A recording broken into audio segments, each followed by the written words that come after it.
temptation, but deliver us.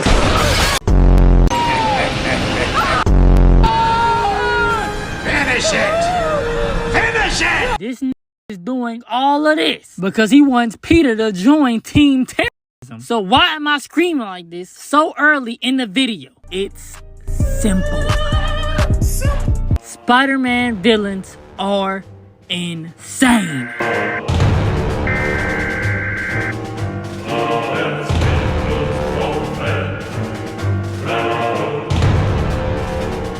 So, boom! My nigga Tyson asked me to do this a minute ago. So why not make it more grand and make it a whole series? So I want y'all to lock in.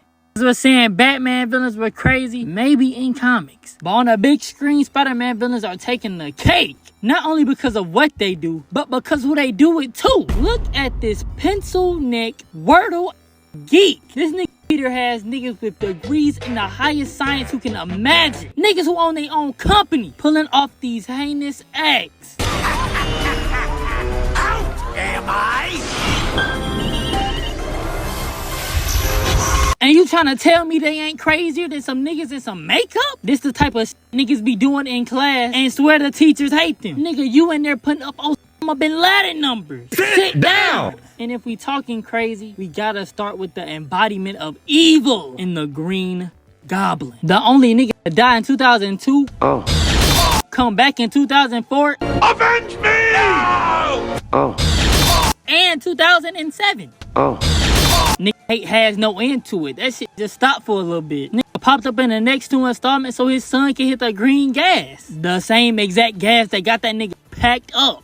Nigga came back from the dead to introduce Harry to this life of crime. And for what? But he gave this nigga the same mask that had him on all fours like these. Is this nigga serious? This is almost the equivalent of your pop's last gift to you. It's crack. I haven't even started on what he was doing to Spider-Man in this movie. The nigga's first appearance on screen was him pulling up to a parade and blowing nigga skin and meat off their body. Do you know how hard that is to do? Nigga blew the meat off of 6 niggas. Moving like a cheerleader in high school. You suck! I ain't never said you was nice, nigga.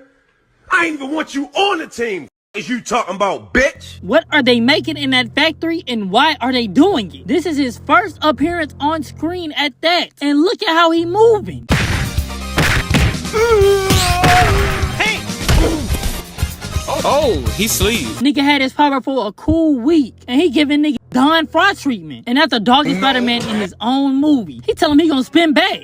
Put himself in a robbery with the first booty hugging nigga he seen. Then he pull up on this nigga place of work looking for Spider-Man photographer. Nigga is destroying the city and looking for somebody to snap him up. Bro, pose real quick. I got you. And this lunatic, this madman, not even taking a holiday break. Because on Thanksgiving, this nigga not only sets a building on fire with niggas alive in there, sits his ass down, gets cozy even in that tin can Febreze ass fit, throws this blanket over his head and waits for Spider-Man to pull up. Not to kill him, but to sneak on right in. Nigga, you did that in y'all first fight? You didn't have to dress like this. He is more than willing to fight you after setting a building on fire. You freaky old ass creep. And the nigga gets even creepier. He go to Harry's crib to have Thanksgiving dinner with Aunt May and Mary Jane.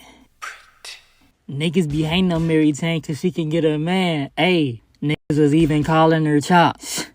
I was one of them niggas too, but baby, I changed. And I realized that's great milk. My fault for getting y'all there, man. That's on me, man. That's on me. I'm just passing it. But this nigga Norman is moving like Sean Corey Carter. Look at how he is looking at this 18-year-old girl. You're weird.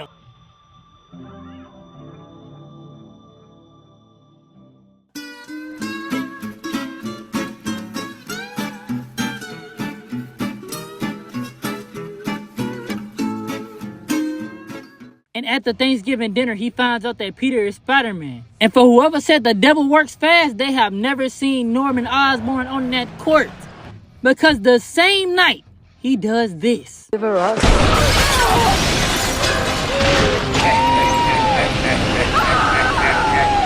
Interrupting a prayer? Horns.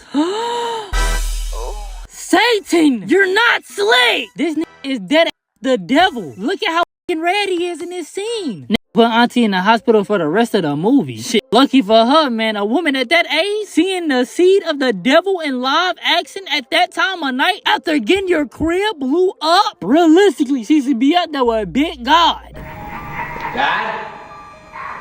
And when he finds out that his son lost his girl, not only to his best friend, but what he looked up to as a brother, who Norman seen as a son, look at how his face lights up from hearing this information. She's in love with Peter.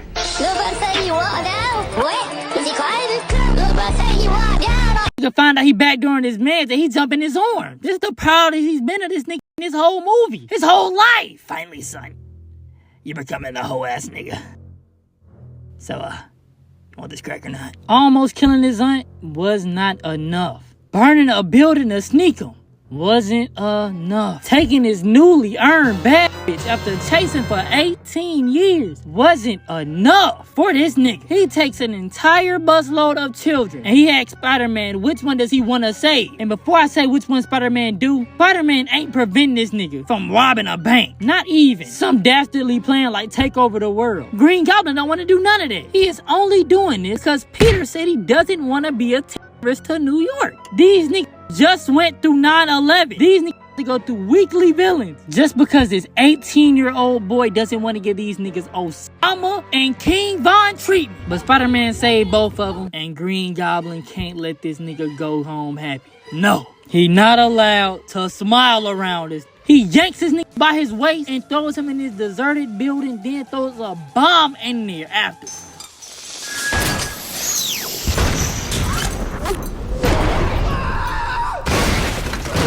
Blew my young white nigga to bits. Then proceeds to do taekwondo. Did the gas give this nigga incredible hands too? Did he just learn these this week to whoop Spider-Man ass? Nigga hitting uppercuts, SOS's. Did you spend time in the WWF? He is doing all this at a cool 62 years old. His hate for Spider-Man got him moving youthful as a bitch.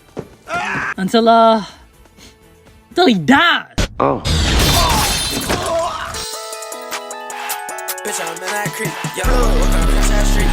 Then Harry become Green Goblin and a nigga is ass. Nigga got amnesia. Then got a body.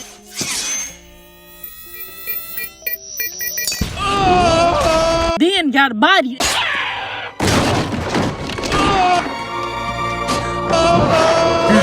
You suck. I ain't never said you was.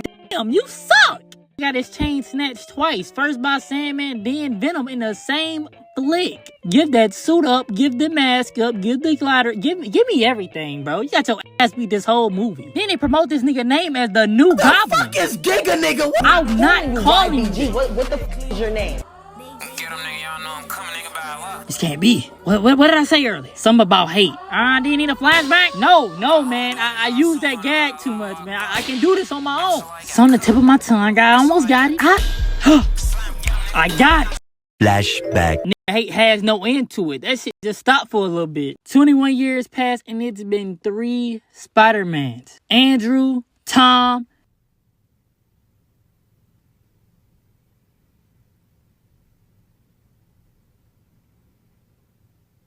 and my nigga Miles! Yeah! But none of them got Green Goblin. No, Amazing Spider-Man didn't have one, unfortunately. He died before we could see him. It's really tragic. But for Tom Holland, they knew they couldn't just have any old nigga whoop his teenage boy ass. Nigga, life was going great. He was fighting low-level grunts. Nigga was beefing with Mysterio and Vulture. These niggas are barely relevant in Spider-Man media. You wanna know why? They're ass! And Peter trying to go to college, he thinks butterflies and rainbows. But Norman gonna make sure he get this boy hell for the next hour and 45 minutes. So he pulls up and his first move is to blow the highway up. This nigga arrived to a brand new world and placed TNT down to eviscerate it. Then Peter tried to help this man cure his addiction to crack. He could have been shooting up heroin. He could have been on Cocaine. And that is an impossible feat. But he pulling off impossible feats this whole movie. He beat Doctor Strange, a man with godly powers. These are not everyday tasks for a web-slinging nigga. He's supposed to be helping babies, signing titties and shit. But he out here doing Make-A-Wish for grown-ass men. And look at how these niggas thank him for doing it. World tries to make you choose. Gods don't have to choose. This nigga's spitting right now. Goblin dropped this fire-ass speech. Then they proceed to jump this nigga in his boy's pad. And this ain't no regular ass whooping. No. This is an ass whooping only one man can cover. Analysis Demar. Good to have you back on the channel, baby. Well, it's good to be back. So Goblin breaks this nigga weapon and backhands this nigga to the staircase. But Peter hits him with a left and Goblin cocks back and dails in this shit and knocks him through the window. Peter webs him to get back in, but wrong move, buckaroo. Goblin grabs the web and tosses him right back through the window. Goblin gets on top, but Pete reverses it and knocks him through the ground. Nigga moving like PS4 Pete. He tried to flee, but gets his toe grabbed by Norman. Threw in the building and tossed into the hallway through a wall. And the helicopter outside is making sure they catch all this ass whooping in 4K to somehow blame it on Spider-Man. Do y'all see how bad he getting his ass whooped? How was an ass whooping ever Pete's fault? He tried to throw some at him again, but it fails. And this time, this nigga Norman talking while he whooping his ass. Strong enough to have it all.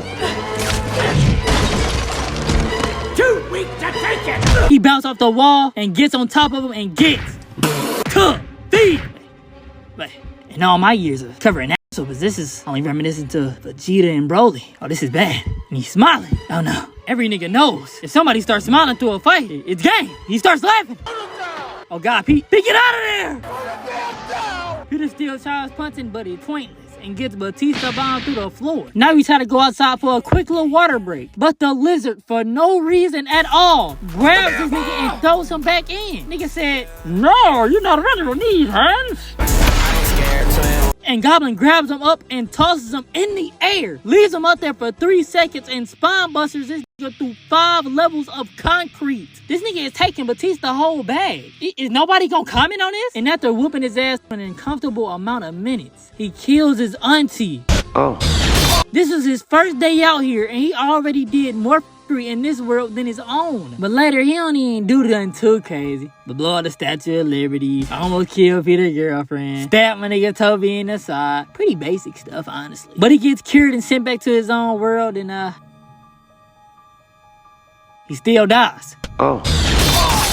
And I ain't even gonna talk too much on the comics, but the nigga literally killed Pete, bitch. That's like one of the only villains to do that. I know niggas in the 60s was drinking their milk shocked as reading that chapter. That's all for the video this week, man. Make sure you like, comment, and subscribe. But even share it to your granny if you want. I'm gonna let y'all vote for which villain you want me to talk about next. It's gotta be Spider-Man. More of the story, subscribe now to Marion and watch out for any old green niggas, man. With that being said, I'm